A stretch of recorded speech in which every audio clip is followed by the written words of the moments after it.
friends. There's a sentence that has been sitting with me for a while now. The more I think about it, the more I realize how many people quietly live inside of it. People praise strength and showing up for others, but they rarely talk about the hidden cost of being the strong, silent type. Most of us know someone like that. Sometimes we admire them because they seem steady no matter what life throws at them. They're dependable. They handle things.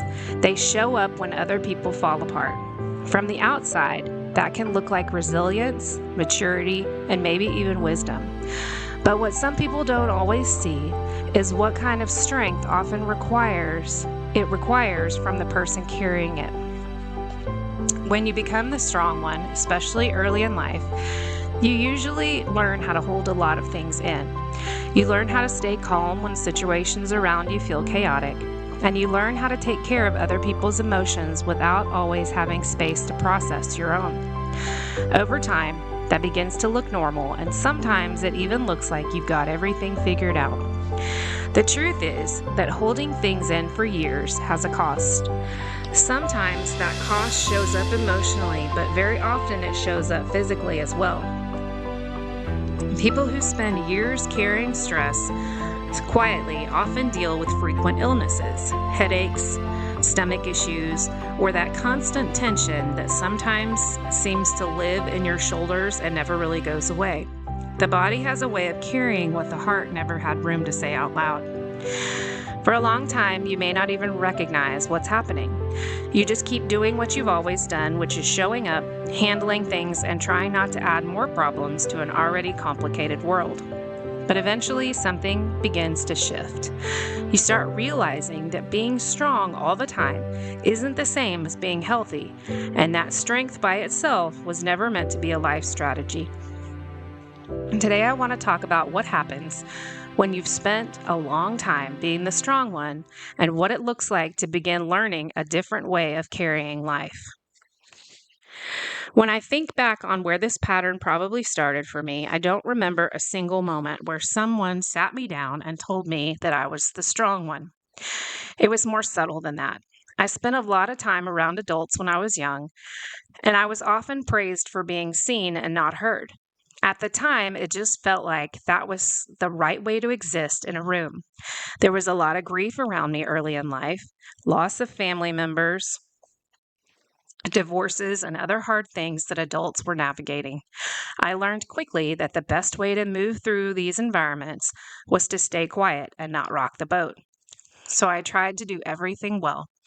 I didn't want to create problems or surprise anyone by doing something that they weren't expecting. I wanted to make life easier for the people around me, even though I probably couldn't have explained that at the time. Looking back now, I can see that it slowly shaped the way I handled my own emotions too. Instead of bringing things into the open, I learned to deal with them internally and keep moving forward.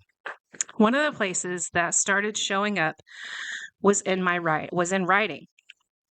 I've always been a writer and a heavy reader, even when I was very young. Writing became a place where I could process things that I didn't necessarily say out loud. I remember being told years later that when I was in the second or third grade, I had written a story about a frog committing suicide. I've never actually seen that story myself, so I don't know what was going on in my little second grade brain at the time, but clearly something was being processed somewhere. Reading and writing were the spaces where I naturally gravitated. Math was never that place for me. I decided very early on that I wasn't good at it, and once that belief took hold, it was very hard to undo. So instead, I leaned into the things that felt natural: stories, books, words, and the quiet world that exists inside your own mind when you're reading or writing. One of the things that came along with that quiet strength was this deep instinct not to inconvenience anyone. I didn't want to create problems or make life harder for the people around me. And I think that showed up earlier than I realized at the time. Around the same season, when my parents divorced, I was in a part of a Girl Scout group, or maybe it was Brownies. I don't remember all the details, but I remember one moment very clearly. I remember the little meeting room, the folding chairs, and the way those kinds of announcements always seemed exciting for everyone else. One month, they scheduled a father-daughter event for the troop, and at that point, my dad was living in another state. I remember feeling this wave of anxiety about the whole thing, not because my dad wouldn't have loved me enough to show up if he could, but because the idea of asking him to fly in for a single event felt like too much. My mom told me that my uncle could take me instead, and I'm sure she meant that as a loving solution, but even that felt uncomfortable for me. What I remember most clearly was not wanting to be different. I didn't want to explain why my dad wasn't there. I didn't want to be the kid whose situation needed extra explanation. So instead of figuring out a way to go, I quietly quit the troop. I just stopped going and never went back. And the truth is, I never even asked my dad about the event. I made the decision completely on my own and just removed myself from the situation. There may have been things said around me at the time that made me assume that it wouldn't work out anyway, but the reality is I didn't even give him the chance to answer. I just quietly adjusted myself to the situation and moved on. Looking back now, I can see how early that instinct showed up in me. It wasn't that anyone told me that I couldn't ask for help. It was that somewhere along the way, I had already learned it was easier to adjust myself than to risk inconveniencing someone else. For most of my life, I've been the low maintenance person. You know, the people that are described as being easygoing or independent, the person who doesn't ask for much and usually just figures things out. And while that can sound like a compliment, what I've learned over time is that sometimes being the low maintenance person simply means that you've gotten very good at taking care of your own needs quietly so that no one else has to carry them. When I think about that season now, the image that comes to mind isn't really an iceberg. Icebergs sit still, but they're very deep under the water. What it felt more like was treading water. From the outside, everything can look calm and steady, but underneath the surface, you're kicking constantly to stay afloat. For a long time, that's what strength looked like for me, staying steady on the surface and working very hard underneath to keep everything from sinking.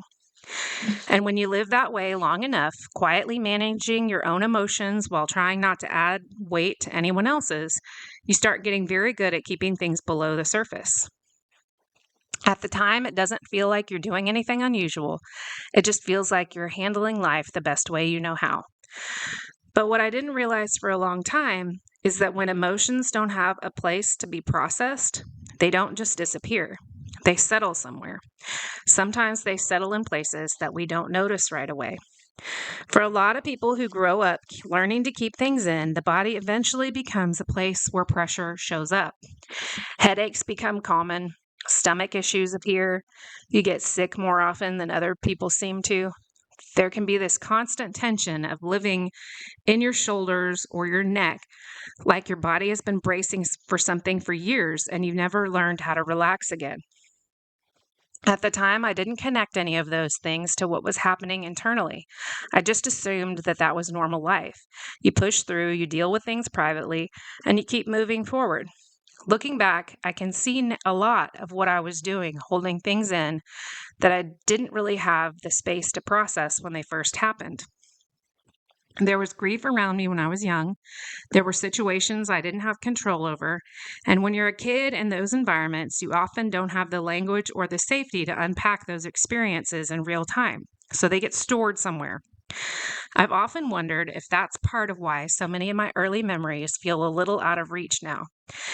It's not that nothing was happening. It's that my mind was busy trying to stay afloat. And when you're treading water, you're not studying the waves around you. You're just trying to keep your head above the surface. And that's what that season felt like for me. From the outside, things could look calm enough. I was doing what I was supposed to do. I wasn't causing problems. I wasn't drawing attention to myself. But underneath the surface, there was a lot of quiet effort happening just to stay steady. The challenge with treading water, though, is that eventually your legs get tired. No one can kick endlessly without needing rest. And if you don't find a place to stand or someone willing to help pull you ashore, eventually the exhaustion begins to show up. For a long time, I didn't recognize that exhaustion for what it was. I just kept doing what I had always done, which was pushing forward and assuming that strength meant continuing no matter what. For a long time, I didn't really question that pattern of pushing through. When you've lived most of your life being the dependable one, it doesn't occur to you that there might be another way to carry things. Strength just becomes the default setting. Even when my health started giving me signals that something wasn't right, my instinct was still to keep moving forward. One of the moments that stands out the most is from that season is when my boys were little. I had 2 little boys at home who were 6 months apart in age, so life around our house was already full and busy in all the ways you would expect when you have 2 little ones running around in opposite directions 90% of the time. They were at an age where bedtime meant walking them upstairs, reading stories, getting them settled into their rooms. It was just part of the evening routine. But I remember realizing at one point something was very wrong because I could barely make it up the stairs. Every time I tried to climb to the second floor, I would start losing blood flow to the lower half of my body. My legs would go weak, and I had to stop and steady myself before I could keep going. When you have 2 little boys waiting upstairs for you to tuck them in bed, that moment is pretty eye-opening. It becomes very clear that your body is not functioning the way it should. You would think that something like that would immediately make you stop and reevaluate everything, but the truth is that I still kept pushing through as best I could. I was determined that my kids would feel safe and stable, and in my mind, that meant making sure their lives continued as normally as possible. Even now, when we talk about that season, they barely remember how sick I was. One of the clearest examples of how hard I was pushing came right before my brain surgery. My oldest son's birthday is in April, and when my boys were little, I used to go all out for their birthday parties. Until they were about 10 years old, which is when COVID happened, I would plan elaborate themed birthday parties with decorations, themed food, and all the little details that make a child feel celebrated. And I loved doing that for them. That year, I was less than a month away from brain surgery, although at the time I didn't fully grasp how serious everything had become, but my body knew, and it was sending signals for weeks. I spent that entire week leading up to the party, cleaning, cooking, decorating, and then hosting this big party for him. And from the outside, it probably looked like everything was running the way it always had. The decorations were up, the food was ready, kids were running through the house laughing, balloons were bouncing off the walls, and I was sitting there trying to wait for my body to cooperate again. Throughout the party, I kept having these episodes where I had to sit down because physically I couldn't stay on my feet. My body would simply shut down for a moment, and I would have to sit and wait until it passed before I could get back up again. The party kept going around me while I was sitting there trying to gather enough strength to keep moving to the next thing. Looking back now, it's obvious that I was running on empty, but at the time, my focus wasn't on my own health. My focus was on making sure that my son had the party that he had been looking forward to. That instinct to push through didn't stop with that health crisis either. It's something I've noticed in myself many times over the years. If I know an important event is coming up, a wedding, a birthday party, something that really matters to someone that I love, I can almost will my body to stay well long enough to get through the event. But once that moment passes, it's often when my body finally crashes. It's like everything I've been ignoring catches up all at once. Last summer, I had another experience that forced me to slow down in a way I couldn't control. I ended up needing emergency intestinal surgery, and at the time, it was scary and overwhelming. And like most unexpected medical situations, it just disrupted everything in our normal routine. But what I didn't realize at that moment was that the timing of that surgery was also giving me a gift I didn't yet understand.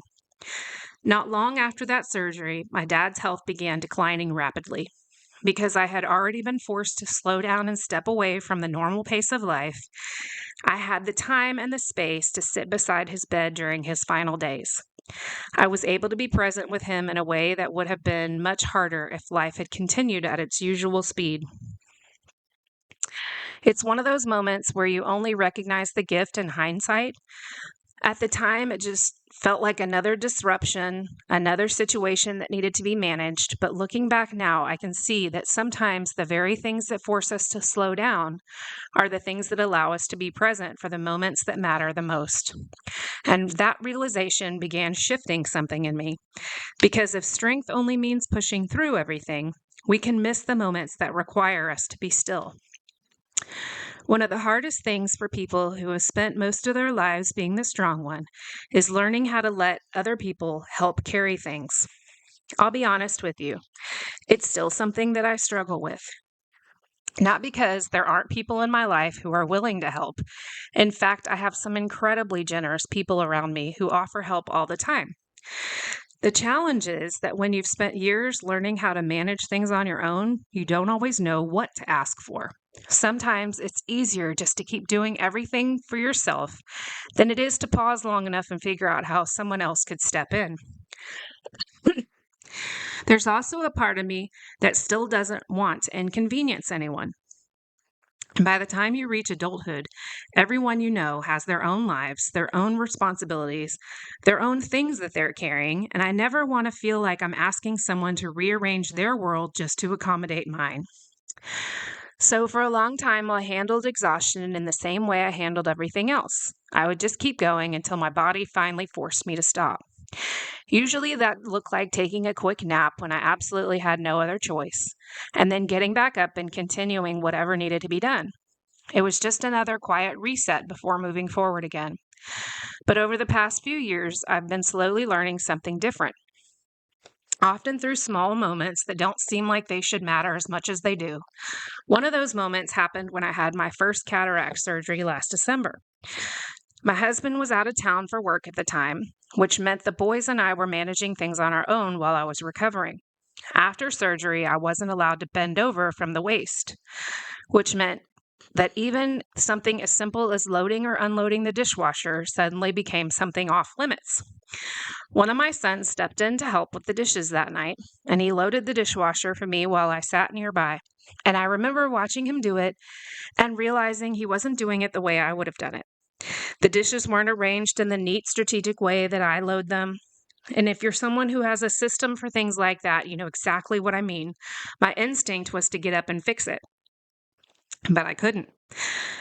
I wasn't allowed to bend down to the lower rack, and I wasn't supposed to be doing any kind of movement anyway. So I had to sit there and watch my son help in the way that he knew how. And in that moment, I realized something that probably should have been obvious all along. The dishes were still going to get clean. They didn't have to be done exactly in the way that I normally would do them for the outcome to be good. What mattered was that someone else had stepped in to carry that small piece of the load. It seemed like such a simple moment, but for someone who spent most of their life managing everything personally, it's actually a pretty meaningful lesson. In our church, we talk about the story from the Old Testament where Moses is standing with his arms raised while battle is happening below. As long as his arms stay lifted, the people of Israel are winning. But eventually Moses gets tired. And when he can't hold his arms up anymore, two other men come alongside him and help support his arms so that they stay raised. That image has stuck with me for a while. Even Moses, someone God used to lead an entire nation, wasn't meant to carry everything alone. He needed people beside him who were willing to step in and help hold the weight when his own strength started to fail. The older I get, the more I realize that strength was never meant to mean doing everything yourself.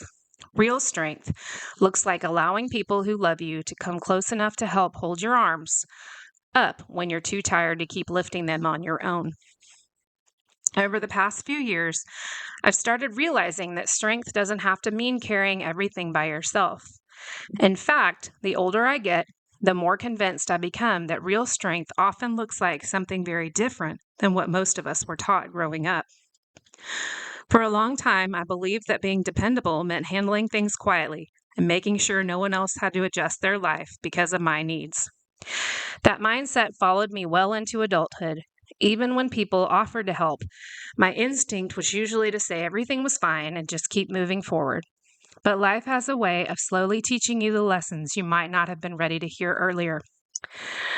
One of the biggest ways that lesson has showed up for me has been through the people God has placed in my life in recent years. Our church family has become a place where people walk through their life together in a very real way. When things are hard, we cry together. When life gives you reasons to celebrate, we laugh together. There isn't this expectation that everyone has to appear polished or perfect before they show up. And for someone who's spent many years trying not to inconvenience anyone, that kind of environment can feel both unfamiliar and incredibly healing at the same time. Over the past year especially, I've seen what it looks like when people truly step in to support one another. When my health issues required me to slow down, people showed up in ways that reminded me I wasn't meant to carry everything alone. And when my dad's health began to decline and we knew that we were approaching the end of his life, that same community surrounded our family with a level of care that is honestly difficult to put into words. They prayed with us, they checked in on us, they made space for grief without trying to rush us through it. And for most of my life, I had believed that being strong meant protecting other people from the weight of what I was carrying. But what I've slowly learned is that the right people don't see your struggles as an inconvenience. They see them as an opportunity to love you well. That shift has changed the way I think about strength. Strength isn't pouring from an empty cup while hoping no one notices how tired you are. Strength is learning to care for yourself in ways that allow you to keep showing up for the people you love over the long run. It's holding others up when they need it, while also allowing them to hold you when your own arms get too tired. It's choosing community instead of isolation. And maybe most importantly, it's trusting God enough to believe that the story doesn't fall apart if you stop trying to hold every piece of it together by yourself. When I look back over all of these years now, I can see how naturally the strong one role formed in my life. It wasn't something I consciously chose. It was something that slowly grew out of environments I was navigating and the ways I learned to adapt in them. For a long time, I thought strength meant being the person who could handle everything without needing much from anyone else. I thought being dependable meant carrying things quietly and making sure no one else had to adjust their lives because of what I was going through. But life has slowly been teaching me something different. Strength was never meant to mean doing everything alone. Real strength often looks much quieter than that. Sometimes it looks like telling the truth about how tired you are. Sometimes it looks like letting someone else carry a small part of the weight you've been holding for years. And sometimes it simply looks like trusting that the world won't fall apart if you stop trying to hold every piece together by yourself. If you spent most of your life being the strong one, you probably know how exhausting that role can become.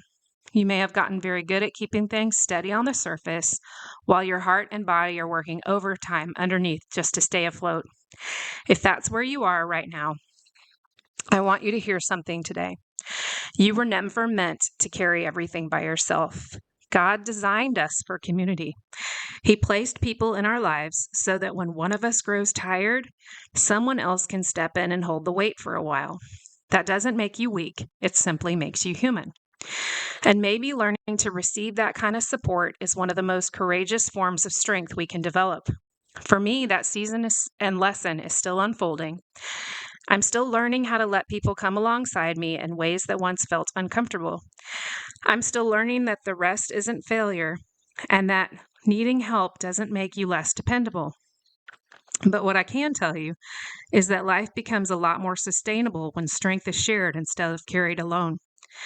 And if you've been treading water for a long time, maybe today is simply an invitation to stop kicking quite so hard for a moment. There may already be people standing nearby, ready to help pull you to the shore. And if the places that you've been in haven't always made space for that kind of honesty, I want you to know that healthier communities do exist. There are people out there who understand that life is messy, that healing takes time, and that none of us were meant to walk through it alone. I've been incredibly blessed to find a kind of community in my own life, especially through our church family. Over the past year, they have walked beside us through some very hard moments. And while And they've shown me some very real ways what it looks like to hold each other up when someone grows tired. And if you happen to live anywhere near Cypress or Katy, Texas, I would genuinely love to welcome you into that community as well. Our church is a place where people come exactly as they are and where we learn to walk through our lives together. If you would like more information, feel free to reach out and I'd be happy to get you connected. For so many years, I believed that being strong meant continuing no matter what. And I'm learning now that strength isn't measured by how long we can carry everything alone. Sometimes strength is simply the courage to let someone walk beside you for a while, because strength was never meant to be carried alone. If this conversation resonated with you, you might also want to sit with a couple of earlier episodes that explore similar parts of this journey. Episode 12, Letting God Hold What You Can't, looks at what it means to release the weight you've been carrying for a long time and trust God with the pieces that were never ours to hold alone. And episode 14, When Your Body Speaks, talks about learning to listen to the signals our bodies give us when something deeper needs our attention. Each of these episodes holds a different piece of this conversation, and they might be helpful companions if today's episode stirred something in your own story. Thank you so much for spending this time with me today. It truly means a lot that you chose to sit with these conversations and reflect on your own journey alongside mine. If this episode encouraged you, one of the best ways you can support the podcast is simply by sharing it with someone who might need to hear it. A lot of people carry the quiet weight of being the strong one, and sometimes hearing someone else name the experience can be the first step towards realizing they don't have to carry it alone anymore. If you're new here, I would love to invite you to follow the podcast in your favorite listening app so new episodes show up automatically each week. You can also find the show now on YouTube if that's where you prefer to listen. New long-form episodes release on Mondays, and shorter devotionals reflections come out on Thursdays. And if you enjoy having something gentle to reflect on throughout the week, there is a free devotional called Quiet Authority that you can download using the link in the show notes. It's designed to help you continue practicing these ideas in small, quiet ways as you walk through your own healing journey. Until next time, take care of yourself. Healing doesn't happen all at once. It unfolds slowly, often in the quiet moments when we begin to learn how to carry life differently. And sometimes that new way of carrying life includes letting someone walk beside us.